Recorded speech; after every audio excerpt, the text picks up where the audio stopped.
बहुत ही विशेष दिन है। आज आनंदा एकादशी है। हम लोग ने एक दिन पहले श्रील प्रभुपाद जी का जन्म दिवस का महोत्सव मनाया और एक दिन के बाद आज आनंदा एकादशी के पावन अवसर पे हम लोग परम पूज्य श्री गोपाल कृष्ण गोस्वामी महाराज का जन्म दिवस मना रहे हैं, आविर्भाव दिवस। जैसे कि हम लोग मंगला आरती में गाते हैं, विश्वनाथ चक्रवर्ती ठाकुर भगवान और गुरु के महिमा के विषय में गाते हैं कि अंतिम संसार दावा हम लोग गाते हैं। क्या गाते हैं?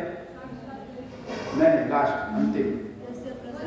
यश प्रसादात् भगवत प्रसादात् यश प्रसादात् न गति कुतोपि ध्यायस्तुमन्तस्य त्रिसंध्यम वंदे गुरु श्री चरणा। कहते यश प्रसादात् भगवत प्रसादात्। जब तक जो है भगवान का आशीर्वाद और उनके भक्त का आशीर्वाद नहीं प्राप्त होता है, यश प्रसादात् भगवत प्रसाद। भगवान का आशीर्वाद तब हमें प्राप्त होता है जब भगवान के शुद्ध भक्त का आशीर्वाद प्राप्त होता है। यदि भगवान के शुद्ध भक्त का आशीर्वाद प्राप्त नहीं होता तो हमें भगवान का भी आशीर्वाद प्राप्त नहीं होता। इसका अर्थ है यश प्रसादात् भगवत प्रसादात् यश प्रसादात् न गति कुतोपि। कोई गति नहीं है। यदि भगवान के शुद्ध भक्त का हमारे ऊपर कृपा नहीं है तो हमारा आध्यात्मिक जीवन शून्य है, जीरो है, कुछ नहीं है। इसलिए भगवान के शुद्ध भक्त का कृपा हमें प्राप्त करना बहुत जरूरी है। तो और भी रहीमदास लिखते हैं कि कहते हैं गोविंद गुरु गोविंद दाऊ खले काके लागे पाए बलिहारी ते गुरु गोविंद दियो बताए। तो कहते हैं गुरु भी खड़े हैं और गोविंद भी खड़े हैं, तो किसका चरणों में किसका मैं आश्रय लूं? तो कहते बलिहारी ते गुरु गोविंद दियो बताए। अब खड़े तो हैं भगवान गोविंद, लेकिन भगवान तुम जानेंगे कैसे? उनका परिचय कैसे होगा? तो किसने परिचय दिया? गुरु की कृपा। बलिहारी थे गुरु ने परिचय कराया, इंट्रोड्यूस कराया कि ये भगवान है, गोविंद है। तो मैं किसके पांव लगूं? क्योंकि बलिहारी गुरु गोविंद योग बताए, इसलिए मैं गुरु से हमारा परिचय है, हमारा संबंध है। इसलिए हमको क्या करना है? गुरु को प्रणाम करना है। लेकिन गुरु ने कृपा करके भगवान बोले ये भगवान है, गोविंद है, अब इनको प्रणाम करो। तो गुरु की कृपा से हमें भगवान को पता चलता है भगवान कौन है। तो एक बार जो है श्री प्रभुपाद जी से किसी ने प्रश्न किया, उनके शिष्य ने प्रश्न किया कि प्रभुपाद जी जो भगवत गीता में लिखा है यम यम वापी स्मरण भाव तजन्ते कलेवरम तम तमे वेति सदा तद भाव भावेगा। तो प्रश्न इसमें भगवान कहते हैं कि जो जिस समय जैसा स्मरण करता है उसको प्राप्त करता है। यदि वो मेरा स्मरण करेगा तो मुझे प्राप्त होगा। तो वो प्रभुपाद जी शिष्य ने कहा, प्रभुपाद जी यदि मरते समय मैं आपका स्मरण करूंगा तो मुझे क्या प्राप्त होगा? यदि आपका मैं स्मरण करूं तो मुझे क्या प्राप्त होगा? तो प्रभुपाद जी ने दो सेकंड के लिए आंख बंद किया, मौन रहे, उसके बाद उसका जवाब दिया कि मुझे भी ध्यान करके तुम्हें भगवत प्राप्ति होगा। क्या बोले? कि मेरा ध्यान करके भी, मेरा स्मरण करके भी तुम्हें भगवत प्राप्ति होगा। क्यों? क्योंकि जैसे अभी हम लोग गा रहे थे भजन में कि गोविंद जो है किसके हृदय में रहते हैं? भक्त के हृदय में रहते हैं। और भक्त जो है गोविंद के हृदय में रहते हैं। अभी लोग भजन गा रहे थे सॉन्ग में, क्या है? किसके पास सॉन्ग बुक है? तो उसमें कहते हैं कि गोविंद जो है भक्त के हृदय में विश्राम करते हैं और भक्त के हृदय में गोविंद विश्राम करते हैं।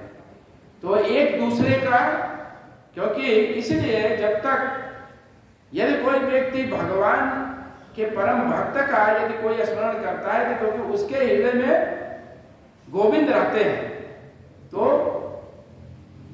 उसको गोविंद प्राप्त होते हैं, क्योंकि भक्त के हृदय में भी गोविंद विराजमान रहते हैं, स्थान देते हैं, विश्राम करते हैं। तो इसलिए जो है शुद्ध भक्त के प्रति हमारी आसक्ति बहुत जरूरी है। और भी शास्त्र में कहा गया है, शास्त्र में कहा गया है कि यदि कोई व्यक्ति भगवान के शुद्ध भक्त में आसक्त है तो उसके लिए वैकुंठ का द्वार खुल जाता है। तम द्वारम जो सिद्धि संगम संगी संगा। और यदि कोई व्यक्ति इस संसार के भौतिकतावादी के प्रति आसक्त है तो उसके लिए नरक का द्वार खुल जाता है। जो सिद्ध मतलब स्त्री, इसे विशेष रूप से कहा गया है। जो स्त्री में या धन में, दोनों बातें मटेरियलिस्टिक जिसको बोलते हैं, आसक्त है, या जो है जो इस एक तो जो स्त्री में आसक्त है, धन में आसक्त है, कंचन और कामनी में, उसमें आप आसक्त हो जाओ, या ऐसे व्यक्ति जो इन सब चीजों में आसक्त है उसमें आप आसक्त हो जाओ। तो दोनों बात एक ही होता है, तो वह व्यक्ति को लिए उसके लिए नरक का द्वार खुल जाता है। तम द्वारम ज्योतिषि संगम संगा, तो उसके लिए नरक का द्वार खुल जाता है। और जो व्यक्ति भगवान के भक्त के प्रति आसक्त होता है उसके लिए वैकुंठ का द्वार खुल जाता है। ये प्रहलाद महाराज बताते हैं। तो हमारे लिए सबसे आसान क्या है? हमारे लिए आसान सबसे है किसी महान भक्त के प्रति आसक्त होना। भगवान के प्रति आसक्त होना इतना आसान नहीं है। आप अनुभव करिए, रोज भगवान का दर्शन करते, रोज करते, कितने सालों से लोग कर रहे हैं, लेकिन आप सोचो दिन भर में कितने बार भगवान याद आते हैं। सामने है भगवान दिखते हैं, जैसे बाहर जाते हैं कोशिश भी करोगे जल्दी भगवान नहीं दिखेंगे। जिसका बहुत अटैचमेंट है, बहुत समय तक भक्ति किया है, उसको ही भगवान स्मरण आते हैं।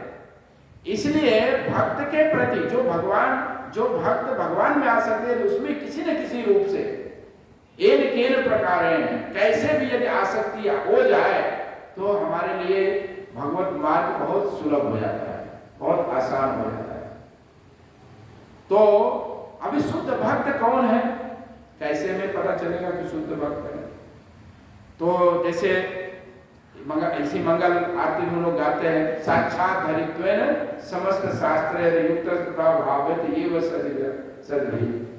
कहते हैं कि साक्षात धरित्वेन समस्त शास्त्र। हरि बोल। Shyam, you sit here this side, okay? वहां से उठो, उठ जाओ, वहां से उठो, वहां से just sit here, this side. हाँ, गुड। तो गुरु जो है, गुरु होता है साक्षात हरि होता है।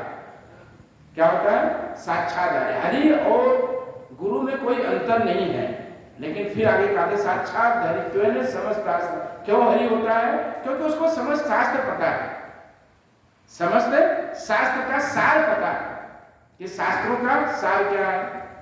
तो कहते हैं कि साक्षात धरित्वेन समस्त शास्त्र तथा भावयत एव सद्भिः।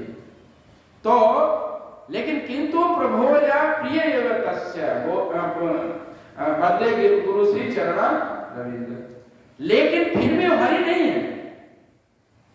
एक कहते हैं कि गुरु जो होता है साक्षात हरि है, क्योंकि समस्त शास्त्र के सार को जानता है, लेकिन फिर भी वो हरि नहीं है, हरि का प्रिय है। तो कहने मतलब है जो भगवान का प्रिय होता है वो भी भगवान के ही जैसा होता है, लेकिन भगवान नहीं होता, ये अंडरस्टैंडिंग होना चाहिए। क्यों भगवान के जैसा है? क्योंकि वो भगवान को बहुत प्रिय है, इसलिए भगवान के जैसा, लेकिन फिर भी भगवान नहीं होता। इस बात को स्पष्ट होना चाहिए। हमारे यहाँ हम लोग जो या इसको हम लोग कहते हैं व्यास पूजा। गुरु के आविर्भाव दिवस के दिन हम लोग व्यास पूजा के रूप में मनाते हैं। तो व्यास पूजा क्या है?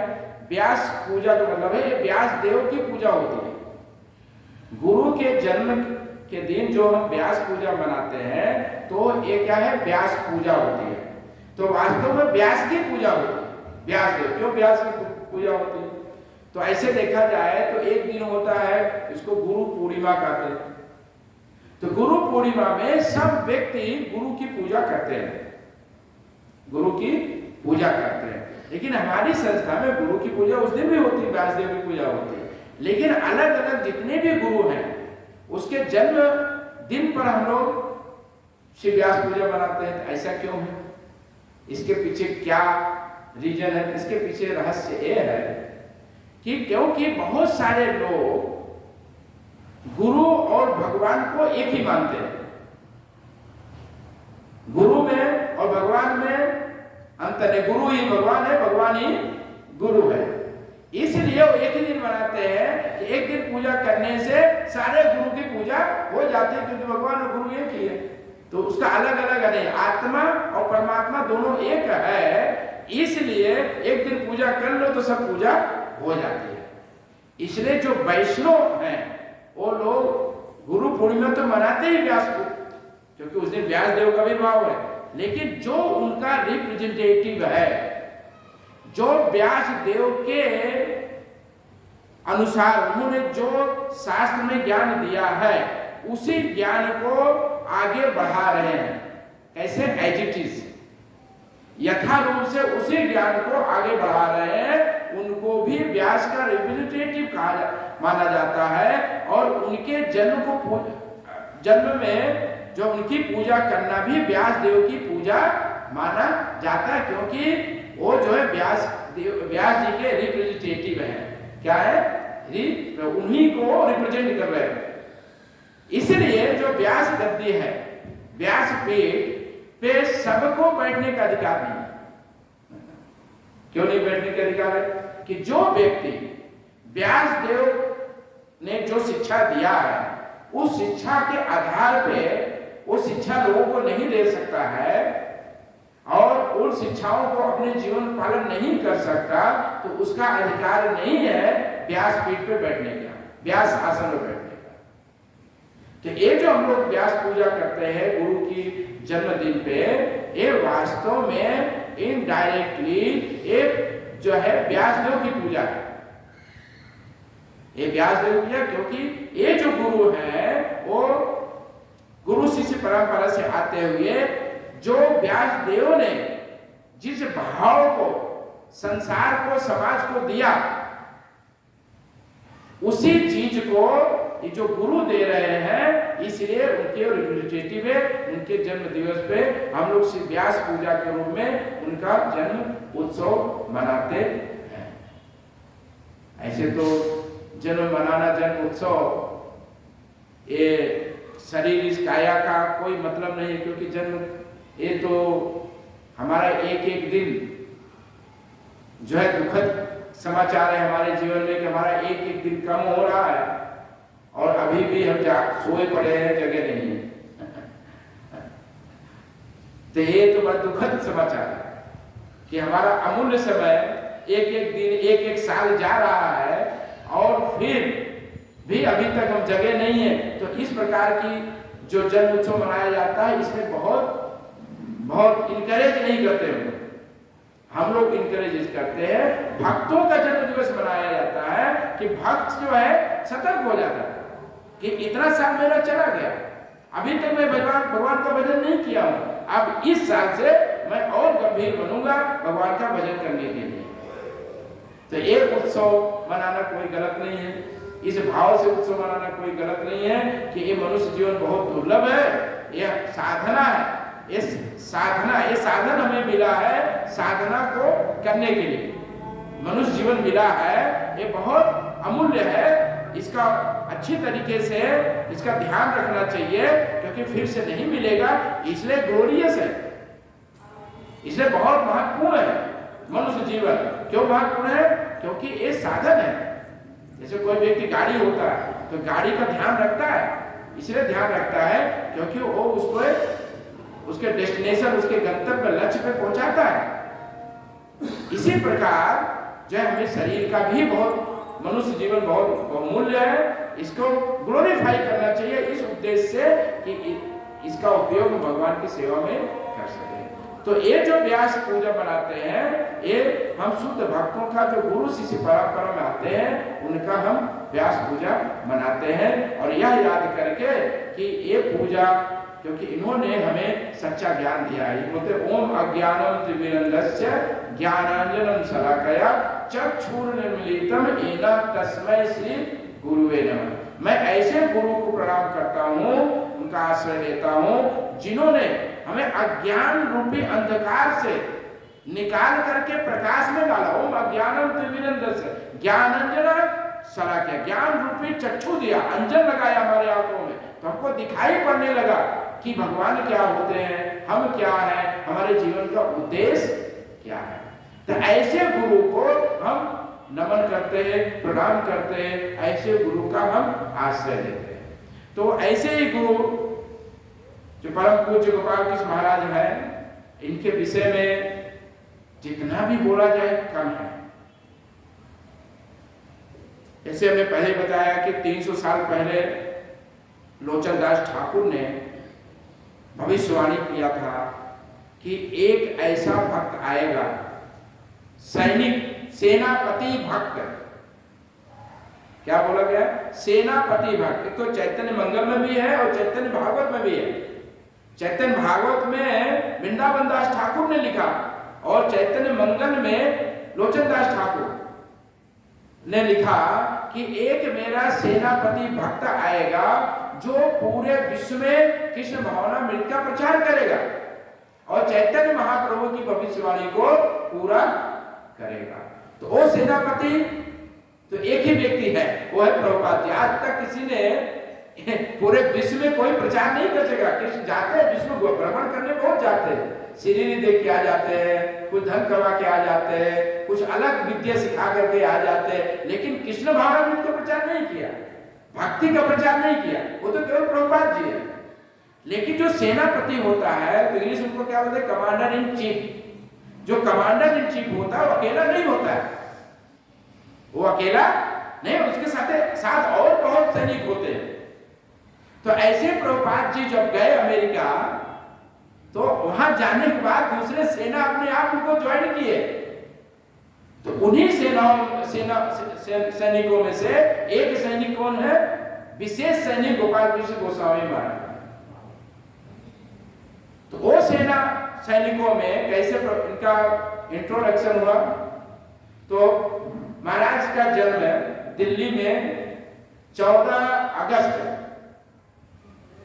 1944 में, 14 अगस्त 1944 में महाराज जी का जन्म दिल्ली में हुआ। उनके पिताजी का नाम आनंद स्वरूप था। वो जो है एयरफोर्स के बहुत बड़े ऑफिसर थे और महाराज जो है बचपन से बहुत स्कॉलर थे पढ़ाई में। तो उन्होंने दिल्ली यूनिवर्सिटी से ग्रेजुएशन किया और ग्रेजुएशन करने के बाद उनको जो है स्कॉलरशिप पे पढ़ने गए फ्रांस में जाकर के महाराज जी ने बिजनेस एडमिनिस्ट्रेशन में डिग्री लिया। इसके बाद वो गए कनाडा में जो है उन्होंने एमबीए दूसरा डिग्री किया, एमबीए किया कनाडा में।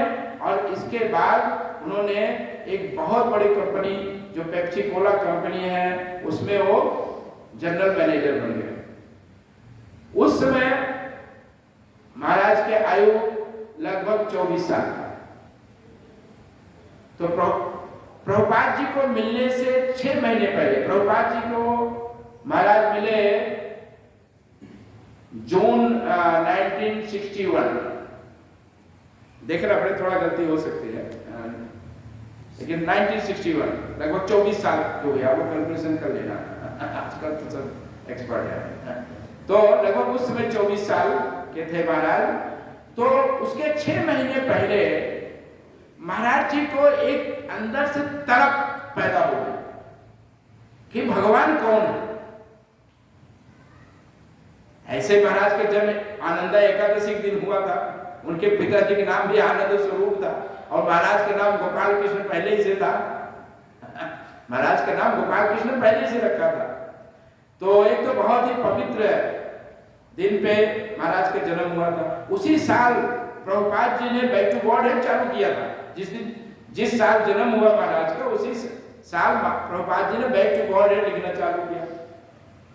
तो 6 महीने प्रभुपाद जी से मिलने से 6 महीने पहले महाराज के अंदर बहुत तड़प पैदा हो गई अंदर से कि मुझे भगवान को जानना है, भगवान क्या है। तो महाराज जो है अलग अलग चर्च में, मस्जिद में, गुरुद्वारा में, मंदिरों में घूमना चालू कर दिया।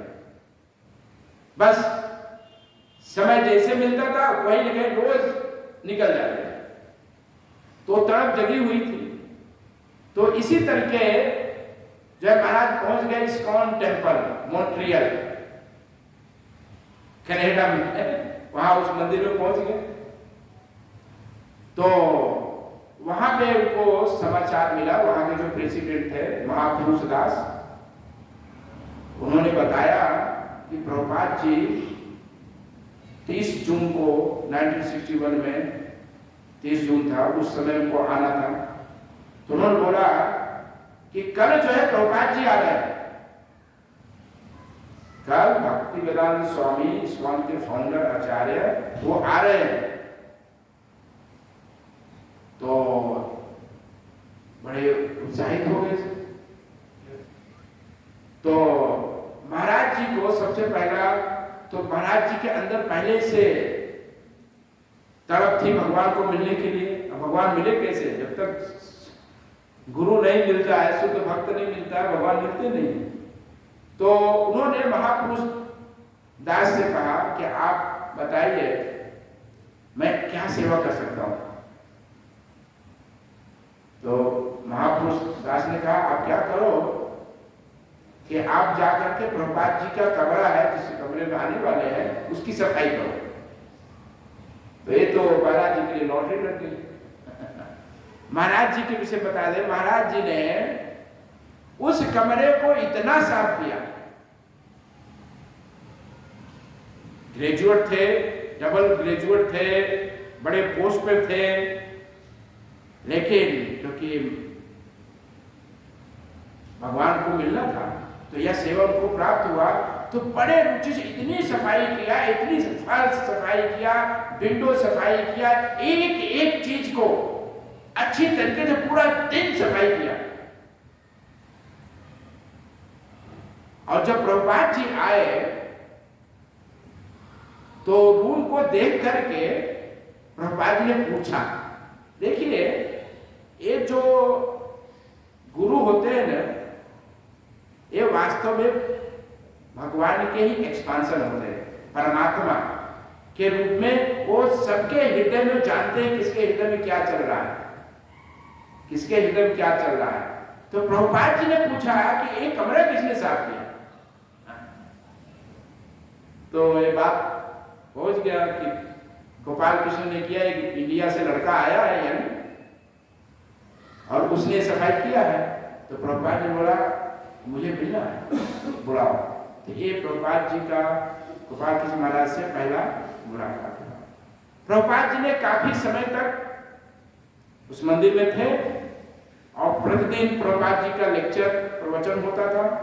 बहुत सारे विदेशी लोग ज्यादा होते थे, लेकिन इंडियन भी कुछ आते थे, लेकिन ज्यादा लोग आते थे अपना प्रवचन सुन के चले जाते थे। थोड़ा बहुत कुछ पूरा सुनते थे, कोई आधा सुनता था, ऐसे ही हर जगह होता है। लेकिन महाराज जी ने शुरू से लेकर अंत तक, जब तक प्रभुपाद जी टेम्पल हॉल छोड़ करके चले नहीं जाते थे, तब तक प्रवचन सुनते थे। तो महाराज जी ने खुद अपने मुखारबिंद से कहा, मुझे प्रवचन में ज्यादा इंटरेस्ट नहीं था, महाराज ने खुद कहा, लेकिन मुझे प्रभुपाद जी में इंटरेस्ट था। ये ज्यादा भक्तों का यही है। शुरू में भी जो सारे हिप्पीज लोग प्रभुपाद जी को मिलते थे तो सब उन्होंने बोला, प्रभुपाद जी क्या बोलते थे, वो हमको इंटरेस्ट नहीं ज्यादा था, लेकिन प्रभुपाद जी में हमें इंटरेस्ट था कि ये कोई डिवाइन पावर है, कोई डिवाइन व्यक्ति है, पर्सनालिटी है, कोई ऑर्डिनरी पर्सन नहीं है। ये सारे भक्तों का। इसी प्रकार महाराज जी ने खुद बोला कि मुझे प्रभुपाद जी में इंटरेस्ट था, मैं इतना प्रवचन सुनने का इंटरेस्ट इतना नहीं था मुझे, लेकिन प्रभुपाद जी में इंटरेस्ट था। देखिए, ये है भक्त में अटैचमेंट, डिवोटी में अटैचमेंट। तो इस प्रकार महाराज जी का प्रभुपाद जी के साथ अटैचमेंट डेवलप हुआ। अटैचमेंट डेवलप हो गया। अब एवरी डे प्रभुपाद जी के साथ एवरी डे कोई न कोई वार्तालाप महाराज जी के साथ होने लगा। एवरी डे, जब भी प्रभुपाद जी छोड़ के जाते थे, लेकिन महाराज लास्ट तक रुके रहते थे और प्रभुपाद जी कुछ न कुछ उनसे पूछते थे। और इस तरीके गुरु और शिष्य का संबंध स्ट्रॉन्ग बनने लगा। अब महाराज ने अपने मन में प्रभुपाद जी को सरेंडर कर दिया कि अब यही जो व्यक्ति है, जो यही हमारे गुरु है, यही हमें भगवान तक पहुंचा सकते हैं, यही हमें कृष्ण का दर्शन करा सकते हैं, और कोई नहीं। तो उन्होंने मन में ही प्रभुपाद जी को समर्पित कर दिया। महाराज को लगभग एक साल 1962 में प्रभुपाद जी ने पत्र के द्वारा दीक्षा दिया। बोला, देखिए तुम्हारा नाम पहले से ही गोपाल कृष्ण है, अब इस नाम बदलने की कोई जरूरत नहीं है, अब तुम्हारा नाम गोपाल कृष्ण दास हो जाता है। अब उनका नाम हो गया गोपाल कृष्ण दास। लगभग एक साल के बाद ही, और एक साल या दीक्षा हो गया, एक साल के बाद लगभग महाराज जी का। महाराज जी जितना भी पैसा कमाते थे वो लगभग सारा पैसा प्रभुपाद जी को दे देते थे, सारा पैसा दे देते थे।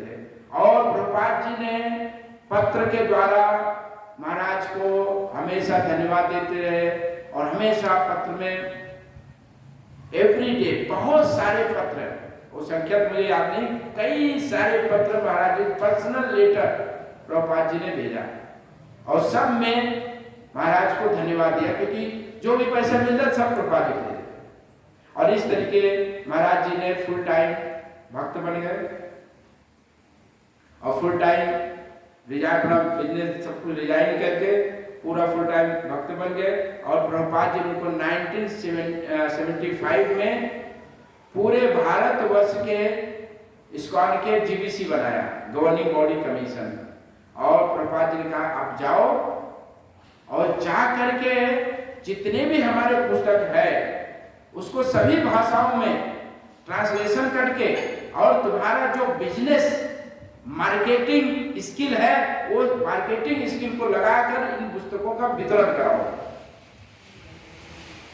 तो महाराज जी आ गए और इस काम में पूर्ण रूप से समर्पित हो गए कि हर समय प्रभुपाद जी उनको बोलते रहते थे कि किताबों का वितरण कराओ, किताबों को प्रिंट कराओ, किताबों को ट्रांसलेट कराओ। और हर समय महाराज कोई न कोई पुस्तक ट्रांसलेशन करा के जब भी है प्रभुपाद जी को भेजते थे, प्रभुपाद जी खुश हो जाते थे। विशेष रूप से प्रभुपाद जी जो प्रथम स्कंद फर्स्ट कैंटो श्रीमद् भागवतम का जब हिंदी में अनुवाद करके महाराज ने भेजा तो प्रभुपाद जी बहुत प्रसन्न हो गए। और एक बार प्रभुपाद जी ने कहा महाराज को कि गोपाल कृष्ण जो है बहुत is very nice boy, he has to be encourage. सारे उनके सीनियर डिसिपलों को कहा कि ये बहुत अच्छा लड़का है, इसको सबको मिलकर के इनकरेज करना है। प्रोत्साहित करना है भक्ति में। तो प्रभुपाद जी का बड़ा विशेष महाराज के ऊपर कृपा रहा है, और इस तरीके, और प्रभुपाद जी महाराज जी टोटल प्रभुपाद जी को डेडिकेटेड है। एक सेकंड भी वो प्रभुपाद जी की सेवा के बिना नहीं रहते हैं, एक सेकंड भी नहीं रहते, हर समय। और इतने दयालु हैं, इतने करुणामय हैं कि हम सोच नहीं सकते। एक बार जो है मैं सुन रहा था, वो केवल ऐसा नहीं कि मनुष्यों के ऊपर दयालु, सबके ऊपर दयालु रहते हैं। तो एक बार एक महाराज आए कहीं से दिल्ली मंदिर में, तो काफी रात हो रहा था, तो कुत्ता कोई भौंकता था, डिस्टर्ब करता था। तो उनके एक शिष्य को बोले कि ऐसा करो, इस कुत्ते को भगाओ, ये डिस्टर्ब कर रहा है। तो जैसे वो भक्त जाने लगा, चला गया भगाने के लिए, तो दूसरे शिष्य को बोले उसको बुलाओ, माखन चोर क्या नाम था, जो भी है, बोला उसको माखन चोर को बुलाओ। तो फिर महाराज ने बोला ऐसा करो, देखो ये कुत्ता भूख रहा है, लेकिन इसको तुम भगाओगे तो कहाँ जाएगा, इसको करो तुम जो है चुप कराओ। तो फिर वो जाने लगा, तो फिर से बोला उसको बुलाओ वापस। बोला क्या है महाराज जी? बोला देखिए उसको तुम चुप कराने की, उसको डांटना मत, उसको डांटना मत। तो महाराज इतने करुणा में कुत्ते के लिए भी इतना सोचते हैं। एक दिन ऐसे बात है कि एक मक्खी बार बार उड़ करके गिर जाता था, आसपास बार बार उड़ता था, गिर जाता था। तो उसको देखे तो उनके एक शिष्य को बोले इसको कुछ खिलाओ, इसको ताकत नहीं है उड़ने की, इसको कुछ खिलाओ। तो महाराज जो है इतने दयालु हैं कि हर भक्त, छोटा से छोटा भक्त के विषय में हमेशा चिंतित रहते, वरिज रहते, उसके हमेशा उसके प्रति पूछते रहते, उसको क्या प्रॉब्लम है, क्या समस्या है, सबके प्रति। विशेष रूप से जब मैं इस स्क्वाड में ज्वाइन किया, तो जुहू मंदिर में महाराज हमको मिले 1995 में। महाराज आए थे, तो महाराज जब आते थे कि बहुत शिष्य, बहुत सीनियर जो उनके आगे पीछे सब बहुत होते हैं, तो हम तो नए भक्त थे जो ज्वाइन किए थे। तो महाराज को मैंने दूर से प्रणाम किया, क्योंकि नजदीक कौन, अपना तो वो नहीं है, नए भक्त लोग। तो दूर से महाराज को प्रणाम किया। तो महाराज ने हमको बुलाया, तो मैं गया, तो महाराज ने मेरे सिर पे हाथ रखा, रख कर बोलते हैं तुम्हारा नाम क्या है? तो मैंने नाम बताया, मेरा कर्मी नाम, और कहाँ से आया, तो मैंने बता दिया मैं इलाहाबाद से आया हूँ। तो महाराज बोले कि जाना मत वापस, मैंने एक साथ में बोला जाना मत वापस, ये बोला। अब वो जो है वो इतना पावरफुल पेंट्रिंग था ना, जो शब्द था ऐसा लगा कि मेरे हृदय में महाराज ने सीधा डाल दिया पूरा। बोले जाना मत। बाद में लगभग 6 महीने के बाद फिर मैं तो दूसरी सेवा में चला गया बाहर डिस्ट्रीब्यूशन के लिए। लगभग 6-7 महीने के बाद फिर से वापस आया, तो फिर महाराज हमको मिले। तो महाराज ने दूर से मेरा नाम लेकर के बुलाया। तो महाराज जो है इतने लोगों को मिलते रहते हैं, लोग उनका पर्सनल लोग जो है लगभग मिनिमम 200-300 लोग मिलते रहते हैं, और इतने हजारों शिष्य उनके, लेकिन फिर भी सबका नाम याद रखते हैं। तो मैं महाराज के इस बात से बहुत इंप्रेस हो गया। तो जब दीक्षा की बात आई, तो ये होता है किससे लिया जाए दीक्षा, क्या है, तो बहुत सारे भक्त तो जल्दी ले लेते हैं दीक्षा। मैं दीक्षा ले नहीं रहा था, मैंने कहा मैं बाद में देखूंगा। तो मैं चला गया संकीर्तन में, तो मैं लगभग 2 साल बाद दीक्षा लिया। लेकिन मैंने शुरू से उसी समय निर्णय किया कि मैं लूंगा दीक्षा तो गोपाल कृष्ण महाराज से लूंगा, तो मैंने डिटर्मिनेशन लिया। महाराज जो है के विषय में जितने भी भक्त हैं सबका अपना अपना बहुत रियलाइजेशन है। महाराज जो है हृदय की बात को तुरंत समझ लेते हैं। आप क्या सोच रहे हो, क्या मन में है, क्या करने हो, तुरंत पता चल जाता है महाराज को। ये मेरा कई बार के रियलाइजेशन है। एक बार जो है मैं मायापुर गया, अभी मैं मेरा रोड में था, इस्कॉन मेरा जुहू से मेरा रोड चला गया था, तो मेरा रोड में थोड़ा समस्या कुछ था, मैनेजमेंट के अंदर थोड़ा डिस्प्यूट चल रहा था। तो मेरे मन में था कि ये अब यहाँ से जाना चाहिए मुझे, अब मुझे आने जाना है, मन में था। तो मैं गया मायापुर में, तो महाराज की सेवा में गया। महाराज का बड़ा कृपा था कि मुझे शुरू से ही सेवा दिए। शुरू से ही जुहू में आते थे, तो जब तक मैं रहता था महाराज का रात में मसाज करने जाता था। बहुत लोगों की लाइन रहती थी, लेकिन मुझे महाराज बुला लेते थे। ये मेरे ऊपर विशेष कृपा रहा है पहले से। तो मायापुर में जाता था, तो मायापुर में महाराज की सेवा में करता था। तो महाराज को रात में मसाज करने गया, तो महाराज ने रात में हमको बोलते हैं कि मैं तुम्हें कुछ बड़ा सेवा देना चाहता हूँ। तो मैंने बोला महाराज क्या देना चाहता है? तो बोले कि मैं तुम्हें गाजियाबाद का टेम्पल प्रेसिडेंट बनाना चाहता हूँ। तो मैं तो एकदम अंदर से वो आपको बहुत एस्टॉनिश्ड लगा, आश्चर्य लगा कि महाराज को कैसे बात समझ में आ गई कि मैं अब उस मंदिर को छोड़ करके और कुछ, क्योंकि मैं देख रहा था कि मंदिर को मैनेजमेंट ठीक जो प्रेसिडेंट ठीक नहीं कर रहा। यदि मैं होता तो और अच्छी तरीके से करता, ऐसे मन में मेरे था। तो सीधा महाराज ने उस चीज को पकड़ लिया। ओ महाराज बोलते तुम्हें मैं बड़ा सेवा देना चाहता हूँ, फिर बोलते मैं गाजियाबाद का टेम्पल प्रेसिडेंट बनाना चाहता हूँ। तो महाराज को मैंने बोला महाराज जी मुझे ये यूपी क्षेत्र में मुझे बहुत डर लगता है, मुझे यूपी में कुछ नहीं करना है। तो मैंने बोला ठीक है, बाद में बताता हूँ, मुझे बात करता हूँ। तो जो भी है, तो महाराज जो है हृदय की बात समझ लेते हैं। जब यहाँ पे मैं आया जो है 2000 में न्योरबी मंदिर में आया, उमापति प्रभु के साथ सेवा करने लगा। तो जब न्योरबी में महाराज ने हमको मिले, हम गए महाराज को रिसीव करने के। मैं और उमापति प्रभु का भी बहुत विशेष कृपा मेरे ऊपर रहा है। तो हम गए महाराज को रिसीव करने के लिए। तो महाराज ने जैसे मुझे देखा, बोला तुम आगे क्यों नहीं? मैंने कहा महाराज जी तो अब तुम जो है उमापति को कोऑपरेट करना है, इनके साथ रहना। तो ये शब्द बोला, फिर आने लगे। तो बार बार वहाँ से मैं कभी किस्मू जाता था, तो कभी मोम्बासा आता था, विशेष रूप से संडे कार्यक्रम में जो है उसमें ब्रह्मचारी था। तो हर एक महीने में एक चक्कर या तो यहाँ आता था मोम्बासा, या तो फिर किस्मू जाता था प्रोग्राम करने के लिए, संडे प्रोग्राम करने के लिए।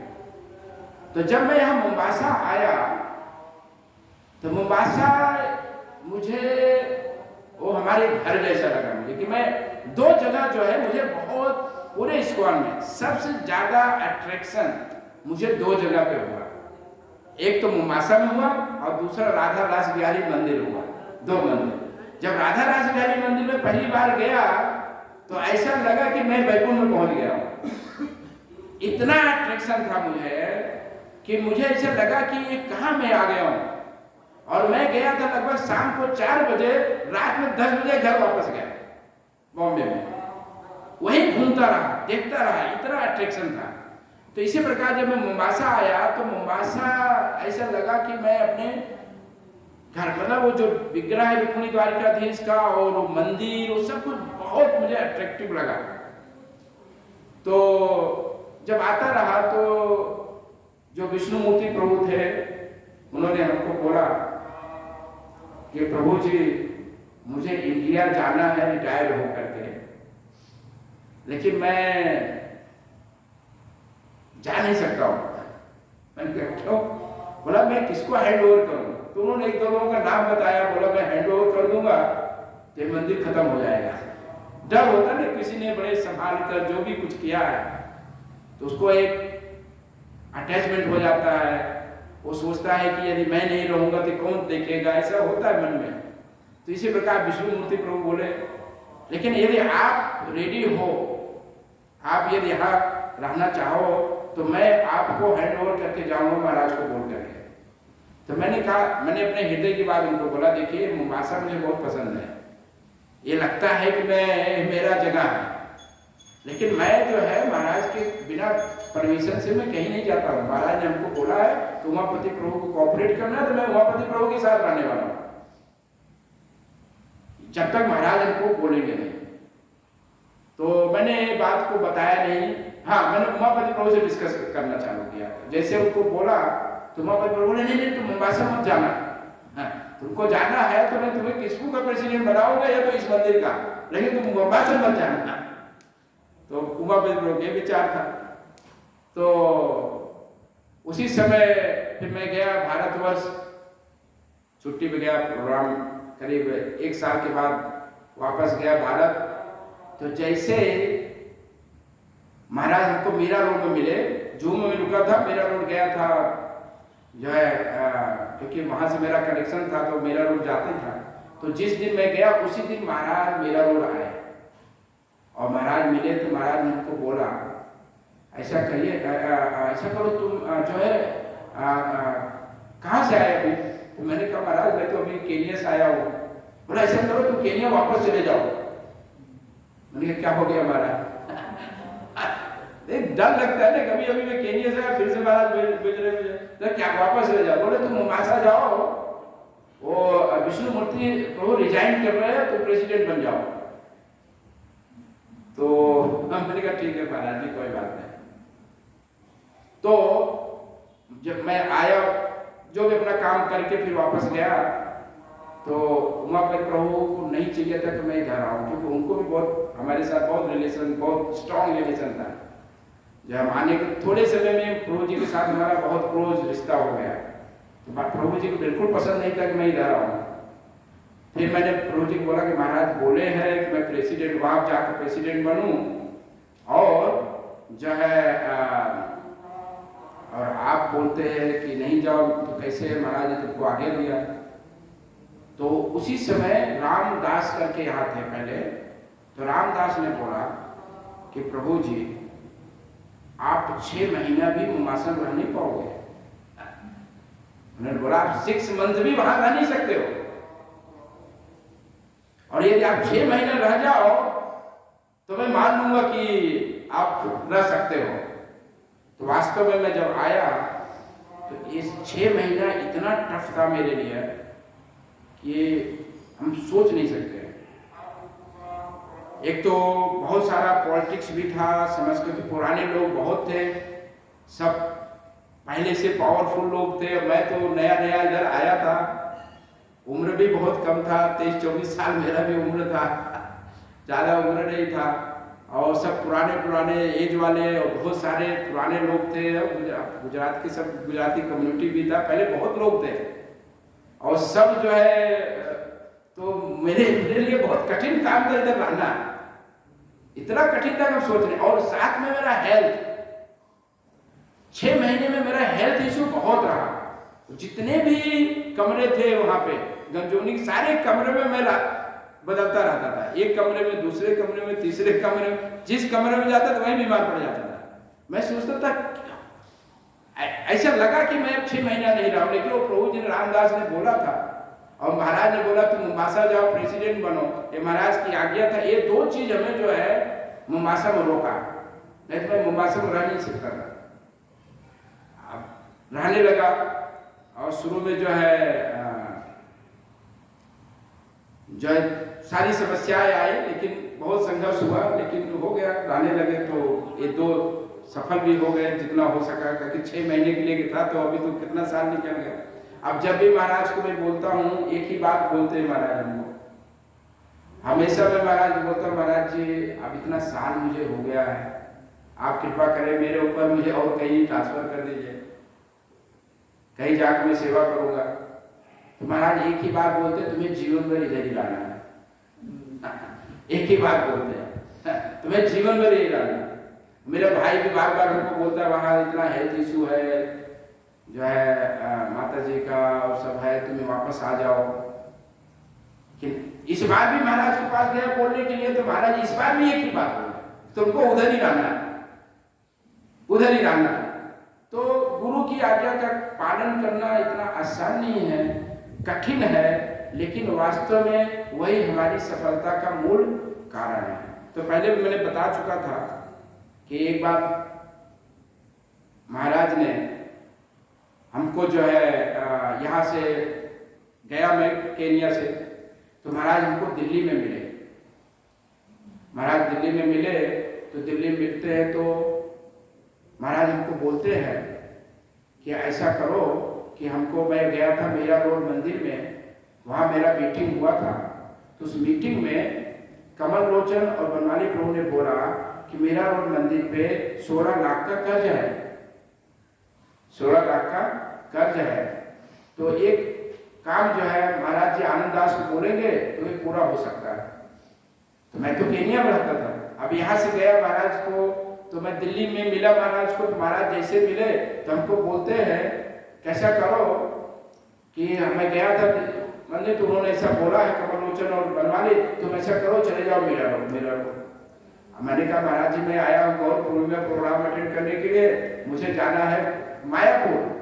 बोले नहीं तुम वापस मीरा रोड जाओ।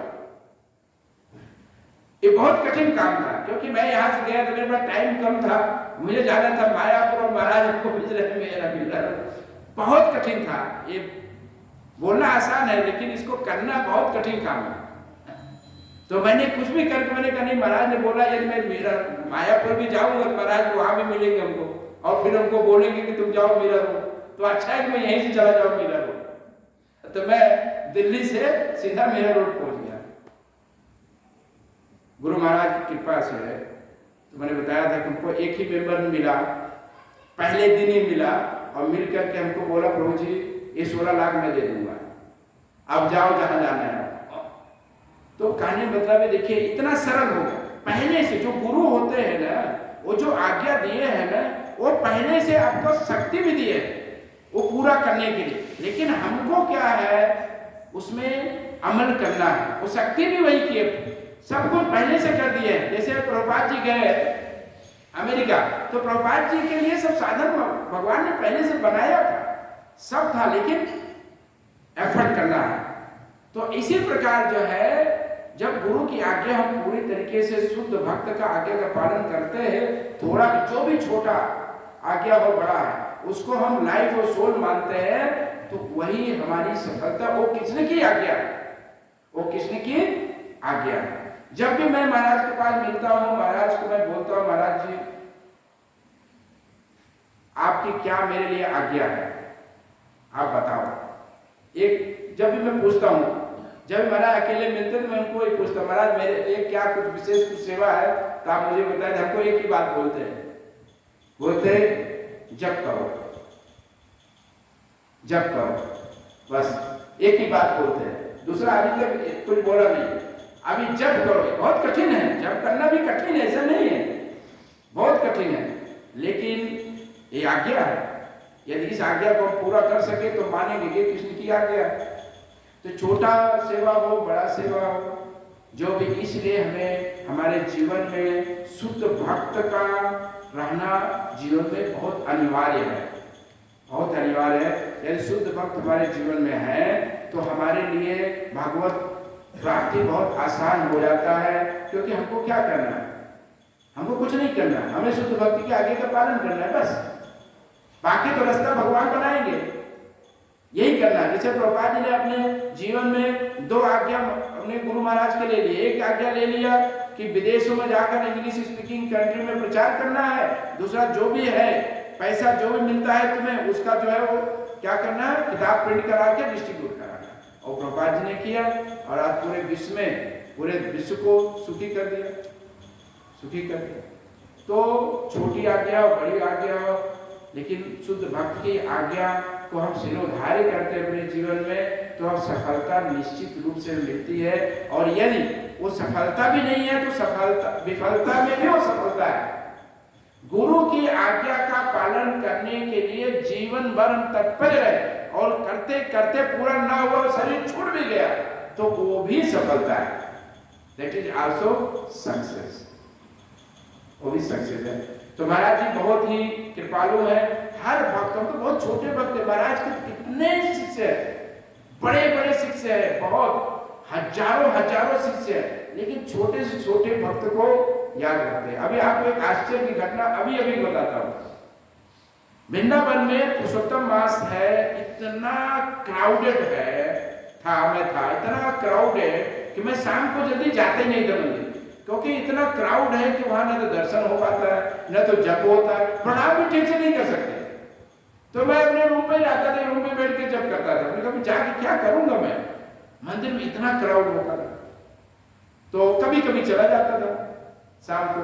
तो जिस दिन महाराज आने वाले थे, मैंने सुना था उस दिन, एक दिन पहले नहीं आने वाले तो नहीं आए, फिर दूसरे दिन भी नहीं आए, तीसरे दिन महाराज आ गए, तो मैं तो गया नहीं था।